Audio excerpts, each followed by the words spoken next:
کہ جی ہم یہ سمجھتے ہیں کہ افغانستان کے اندر جو امن کی کوششیں ہو رہی ہیں وہ اس کو پاکستان سراہتا ہے، اس کو پاکستان سپورٹ کرنا چاہتا ہے، کیونکہ پوری کئی نسلیں، یعنی ایک نسل اس کو کہتے ہیں کہ 15 سال کے اندر دوسری نسل آ جاتی ہے، اولاد پیدا ہو جاتی ہے، نئی نسل، ایسی پوری نسل افغانستان میں جنم پذیر ہوئی ہے جو نوجوان ہیں جنہوں نے امن دیکھا ہی نہیں ہے، جن کو یہ پتہ ہی نہیں ہے کہ امن کیا چیز ہے. اور پاکستان اس بات کی گواہی دیتا ہے کہ جب ہم نے دہشت گردی کا مقابلہ کیا تو ہم نے وہ امن دیکھا کہ امن کس چیز کو کہتے ہیں اور کہاں خوف تھا. جیسے آج کورونا وائرس کا خوف ہے، اس سے پہلے یہ خوف تھا کہ کہیں بم پھٹ جائے، کہیں کچھ ہو جائے، کہیں لوگ مار دیا جائیں. APC جیسا واقعہ بھی یہاں پر ہوا تو ہم نے وہ دیکھا، مگر افغانستان کی پوری ایک نئی نوجوان نسل کو اندازہ ہی نہیں ہے کہ امن کیا ہوتا ہے اور امن کے اس کے کتنے اچھے اور بڑے پھل ہوتے ہیں. تو ہماری خواہش یہ ہے کہ جلدی امن آئے ہمارے برادر ملک کے اندر، اور آپ سب لوگوں کو اس بات کا موقع ملے کہ اپنے وطن کے اندر لوٹے بھی اور انہی خوشیوں کے ساتھ آپ دنیا گزاریں اور زندگی گزاریں جن خوشیوں کے ساتھ دنیا کے دوسرے ممالک گزارتے ہیں. ہمارے لیے بم چھوڑتے ہیں اور اپنے ہاں وہ امن کی کوشش کرتے ہیں، مگر اللہ تعالیٰ کا بھی اب بڑا نظام ہے. اللہ تعالیٰ کا نظام ہے.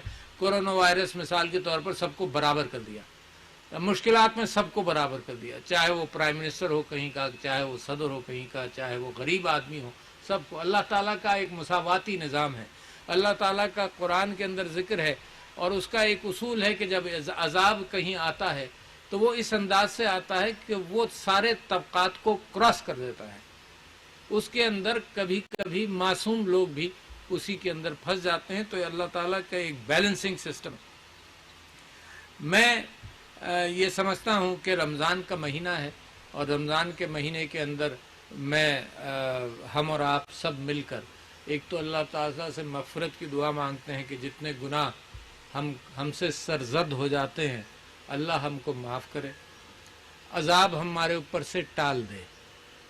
اور یہ بھی ذہن میں رکھیے کہ اس عذاب کے حوالے سے ایک تو دعا کرتے جائیں اور خود بھی اہتمام ہم کریں، کیونکہ مجھے نہیں معلوم کہ کتنا عرصہ چلے گا، کسی کو نہیں معلوم. کچھ سمجھتے تھے کہ 2-4 مہینے کی کہانی ہے، ابھی یہ بھی نہیں لوگوں کو معلوم کہ 1 سال بھر چلے گا، 2 سال چلے گا، 6 مہینے چلے گا. تو لہٰذا جو احتیاطی تدابیر آپ سب نے اختیار کی ہوئی ہے، ایک ماسک لگایا ہوا ہے، ایک افراد کے ساتھ دوری کے ساتھ بیٹھنے کا اور گفتگو کرنے کا انداز ہے، دوسرے ہاتھ دھونے کا، کیونکہ یہ راستہ جو ہے وہ ناک ہے اور منہ ہے اس وائرس کے جانے کا، تو منہ کو ہاتھ لگانے کے اعتبار سے احتیاط کریں. تو میں بھی کوئی کپڑا لے کر چلتا ہوں جس سے اگر منہ کو مجھے کہیں کھجلی ہو رہی ہے تو اسی کپڑے سے میں کھجلا لوں. تو یہ 3 چند احتیاطیں ہیں جس کے اندر ہر آدمی کے لیے ضروری ہے کہ ان احتیاطوں کے اوپر عمل کرے، اور ان احتیاطوں پر عمل کرے تو اپنے اعزاء اور اقربا کے لیے بھی وہ اس بات کا عمل طے کر لیتا ہے کہ جو ان کو بھی میں بچا رہا ہوں. تو اب عید بھی آ رہی ہے، عید کے حوالے سے خوشیاں بھی موجود ہیں، تو دونوں کام بھی ہو سکتے ہیں. عید کے اندر گھر پہ بھی نماز پڑھی جا سکتی ہے اور ایک اجتماعی کیفیت میں بھی پڑھی جا سکتی ہے. مگر جب دنیا بدل رہی ہے تو کچھ اصول میں نے اپنی زندگی کے ساتھ وابستہ کر لینے ہیں، صرف اس لیے میری جان کا اکیلے مسئلہ نہیں ہے، میرے اعزاء اقربا، بچے، بیوی، سب کی جانوں کو میں رسک میں ڈالتا ہوں اگر میں خود بد احتیاطی کروں. تو یہ تو آدمی بہادر تو بن سکتا ہے کہ جی میں نے کسی کی فکر نہیں کی. ٹھیک ہے، اگر آپ نے نہیں کرنی دوسروں کی تو فکر کر لو. لہذا دوسروں کی جانوں کا تعلق بھی آپ کے ساتھ ہے اور یہ بڑا بوجھ ہے. اگر میری وجہ سے کوئی شخص بیمار ہو، تکلیف سے گزرے اور خدا نخواستہ اس کی موت واقع ہو جائے تو مجھے گناہ تو ملے گا کہ میری احتیاط سے بچ سکتا تھا. بالکل ایسا ہی ہے کہ جس طرح سے تیز آپ گاڑی چلا رہے ہو اور کوئی نیچے آ جائے تو کچھ نہ کچھ تو اللہ تعالیٰ ذمہ داری ڈالے گا نا میرے اوپر کہ میں تیز گاڑی چلا رہا تھا، قانون کی پابندی نہیں کر رہا تھا. تو لہٰذا یہ ذمہ داری عید کے موقع پر پاکستان کے اندر بازاروں کے حوالے سے، مساجد کے حوالے سے ہم نے 20 نکاتی ایک دیا تھا، فارمولا دیا تھا SOPs کے حوالے سے. اور اگر اس کو SOPs کہہ لیں، فاصلے، سماجی دوری کے ساتھ احتیاط کے ساتھ ماسک پہن کر تو دنیا کے سارے کام ہو سکتے ہیں. کابینہ کا اجلاس ہو سکتا ہے, مساجد میں ہم نے تراویح کا اہتمام کیا اور جنہوں نے احتیاط کی تراویحیں ہوئیں. نماز کے حوالے سے یہی احتیاط اگر ہم کریں گے تو نماز جاری رہے گی. بازاروں کے کھلنے کے اعتبار سے اگر حکومت نے یہ قدم اٹھا لیا ہے تو بازاروں کے کھلنے کے اعتبار سے بھی وہاں بھی میرے اور آپ کے اوپر ذمہ داری ہے کہ ہم ان احتیاطی تدابیر کو معاشرے کے لیے کریں یا آپ کے لیے. کبھی لوگ سمجھتے ہیں میرے لیے کوئی بات نہیں جی, میں تو بہادر آدمی ہوں, مجھے کیا فرق پڑتا ہے, میں نمٹ لوں گا اس سے. مگر دوسروں کی ذمہ داری تو آپ ایسے نہیں اٹھا سکتے, بد احتیاطی تو نہیں کر سکتے, آپ سے سوال و جواب ہوگا.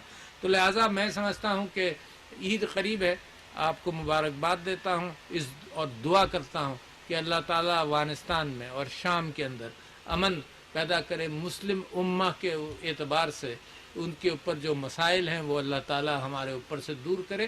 اور بڑی ضرورت ہے اس بات کی کہ مسلم امہ اس بات کو پہچانے کہ اس کا ماضی کتنا سنہرا تھا اور کس وجہ سے تھا. آج کل کی دنیا کے اندر پیسہ بولتا ہے, آج کل کے انسانی تعلقات کے اندر پیسہ بولتا ہے, آج کل انٹرنیشنل اقوام کے درمیان تعلقات کے اندر پیسہ اور تجارت بولتی ہے, اصول نہیں بولتے. مگر میں سمجھتا ہوں کہ نشاط ثانیہ جو اسلام کا اگر ہوگا اور مسلمانوں کا ہوگا, اس نشاط ثانیہ کی بنیاد یہ ہوگی کہ ہمارے اور آپ کے تعلقات اور انٹرنیشنل ریلیشنز, بین الاقوامی تعلقات اصولوں کی بنیاد پر ہوں گے. جو تگڑا اس کی لاٹھی والا کام اسلام نے کبھی نہیں کیا. اسلام نے غریب ترین آدمی کو سہارا دیا. حضرت ابوبکر جب خلیفہ بنے تو وہ کہتے تھے کہ میرا سارا کام یہ ہے کہ میں اس غریب کی آواز بنوں, اس غریب کے اوپر انصاف دوں جو خود پہنچ نہیں سکتا ہو. تو اسلام کی تو بنیاد یہی ہے کہ غریب کو اٹھانا اور سب کو انصاف پہنچانا. اور دنیا کے اندر آج کل